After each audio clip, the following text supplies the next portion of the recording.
the first thing that I'm going to share with you, and I need you to write things down. All right, take out your notepad, take out your pen, take out your notes app. All right, I am not a motivational speaker. I am a practical implementer. I want you to leave away with strategies. I want you to leave here empowered. I want you to leave with ideas that you can implement into your life. Are you with me?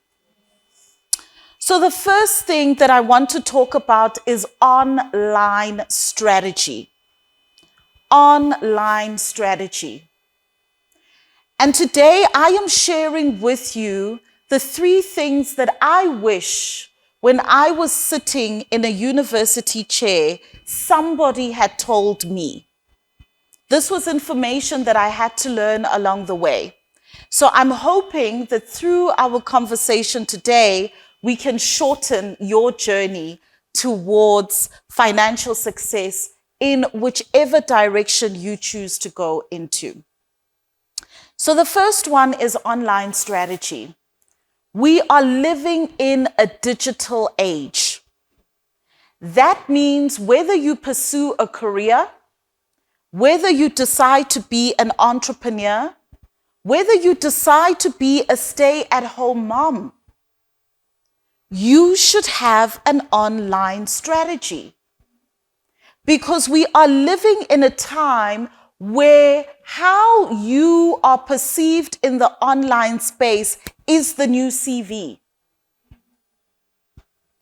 After you've submitted your CV to prospective employers, they are going to Google you. And so the question therefore becomes, whatever they discover of you when they Google you, is it an asset to you or a liability? I remember very well when I was in corporate and I was expanding our team and I was doing various interviews and I shortlisted a bright, intelligent, great gentleman on paper. And so I decided to check him out online. And I went through his social media profiles and the statuses that he had on there. It showed me that he will not be able to take instruction from a woman. So inasmuch as he had the relevant qualifications, work experience, and everything was great on paper, his online CV was a liability. So you need to understand that you exist in the online space. Even if we Google you and cannot find you, automatically also tells us something about you. Because if, for example, you are running a business and we Google those services and your business does not come up on Google, that automatically leaves you out of the running for generating a revenue for your business. So no matter the path or field you choose to go into, think about, how do I want to exist online? How am I going to leverage the digital space to help me propel in the spaces that I want to be in? Having a strategy means sitting down and saying, what do I want from the online space? For example, there's a lady that we work with. She's full-time in corporate. She's doing extremely well in her corporate career. But she says, Hetty, I've been working for so many years, nobody knows my name. I'm constantly being overlooked for a promotion. I want to sit on boards. And so we had to sit down and say, how then do we develop a personal brand for you so that we can increase the demand for who you are as a person? Because who a person is online then shapes the perception that we have of that individual. So if you know you want to grow in your career and you want to be a corporate mover and shaker, you need to be dominating LinkedIn. You want to position yourself as a subject matter expert. You want to become one of those people who are in university but gets headhunted. How nice would that be? And how do you do that? You can start creating videos about the area or industry that you want to be in. You can write articles. You can show up. You can start networking. Start making connections with the organizations that you want to work in one day. And the exact same thing applies for business as well. Having an online strategy is absolutely critical.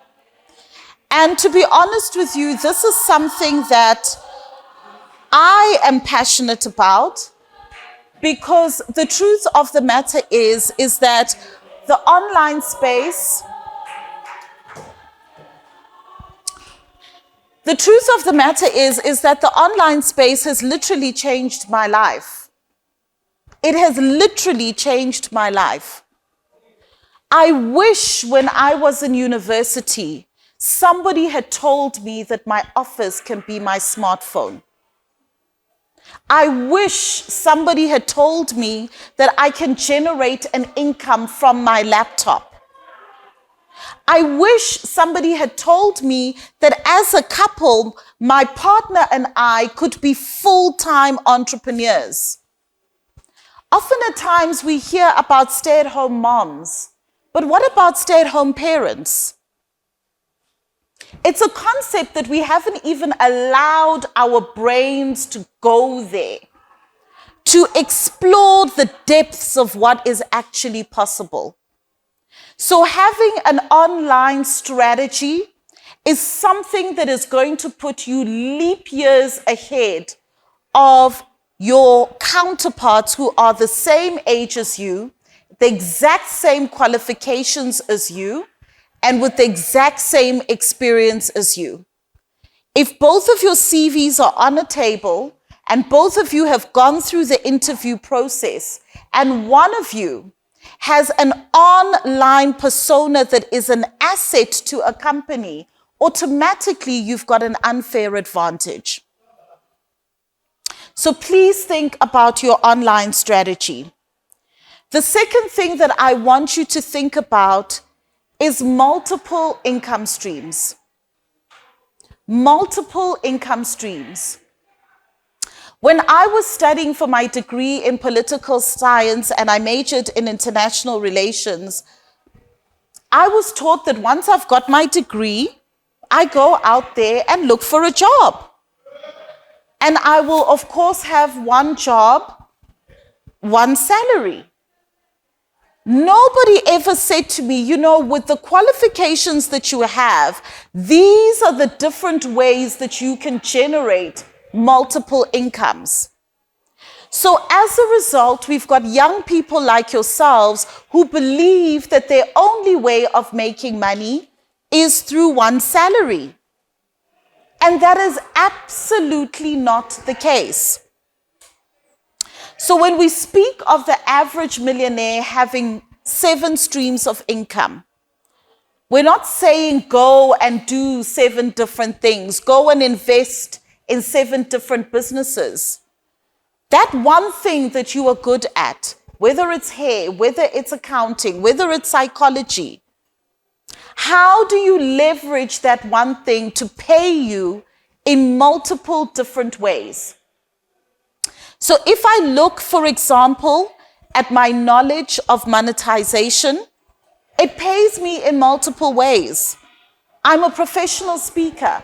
I speak on stages like this, sharing my knowledge. I'm a coach. There are people that consult with me in order to get the necessary tools that they need to monetize online. We've got retainer clients for whom our agency executes on their monetization strategies. We do training and facilitation for corporates so that they can thrive in the digital landscape. I've got a book on monetization. So the one piece of knowledge that I have is able to pay me in multiple different ways. I want you to begin to think of multiple streams of income, because often at times in communities like ours, where we are Black females, we are only taught of one revenue stream. And therefore, that means that we are financially insecure. If you lose your income, God forbid, if you get sick or anything happens, you may be 1 or 2 salary payments away from the poverty line. And we can't afford that to be our reality.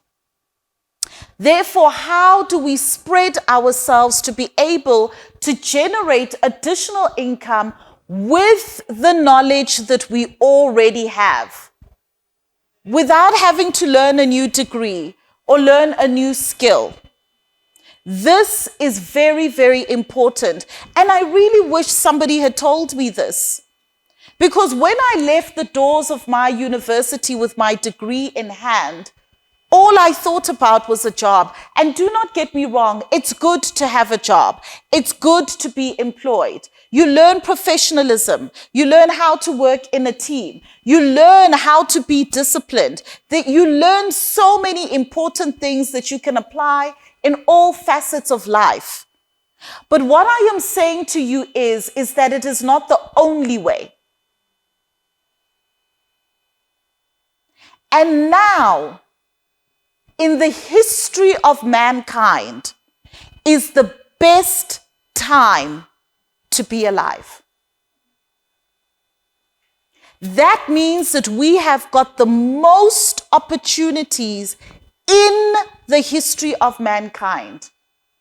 With load shedding, with potholes, with terrible traffic, we are living in the best time in the history of mankind. That means that you have agency. That means that you can sit in the driver's seat. You do not have to be a passenger of your life.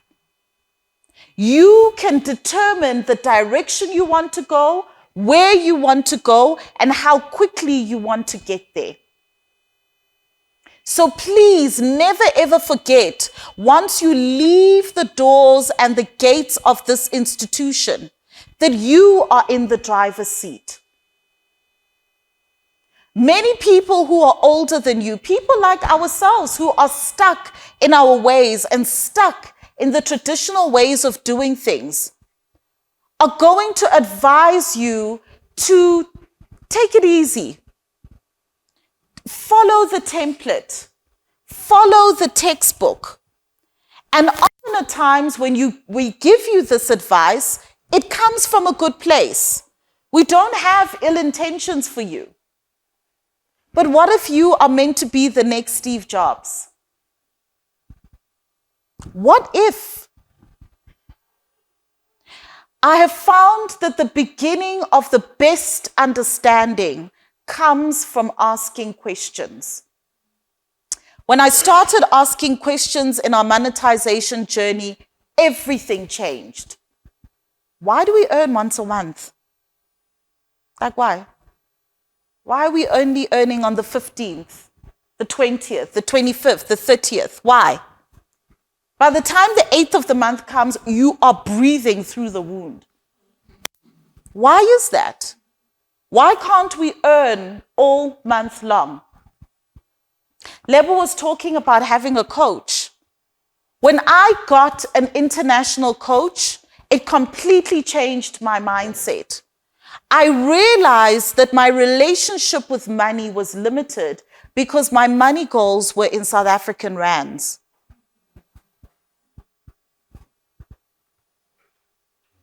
If I am a child of this earth, and there are multiple currencies in this world, why can I not earn in those currencies?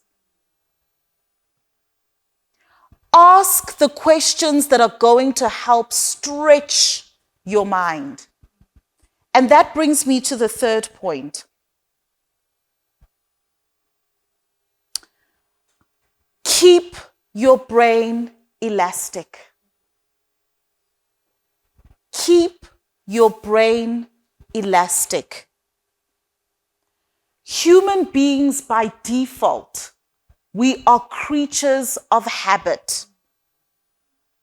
That means on average, we wake up at the same time. You check your timetable. Oh, you've got class at Solomon Mahlangu House. You go straight there at the same time. You enter into the lecture hall. You sit on average at the same seat. To the extent when somebody sits in your seat, you're agitated. Ay, Pella, that's my seat. And you become so accustomed to routine that the average human being dies having used only 10% of their brain. 10%. So our brains are a muscle just like any other muscle within our body. If you want to maximize it, you must exercise it. You must stretch its elasticity. Now, how do you do that? You must literally interrupt your daily patterns. How about waking up 5 minutes earlier, 30 minutes earlier? How about taking a different route to the lecture hall? How about sitting in a different seat so that you see the room differently and see a different perspective? How about talking to somebody that you haven't spoken to before, but you are in class with them every single day? By stretching the elasticity of your brain, you are keeping it agile. And that allows you to see the world differently. So interrupt your own patterns. Even on your social media feed. Your social media feed is a representation of you and what you like. Your explore page is curated based on what you like. And therefore the algorithm shows that. Once in a while, check out something that you don't agree with. Check it out. Have a conversation with somebody that you don't agree with. The objective is not to change your mind, but it is to understand what are the different ways to think so that you can begin to think out of the box. Listen to podcasts, read books, attend events like this. Speak to somebody you've never spoken to before. Those are the 3 pointers that I really wanted to share with you today, that I honestly wish somebody had said to me when I was sitting where you are sitting today. When you leave the gates of this university, it's going to be so easy to fall into a template. So easy. It's been made for you.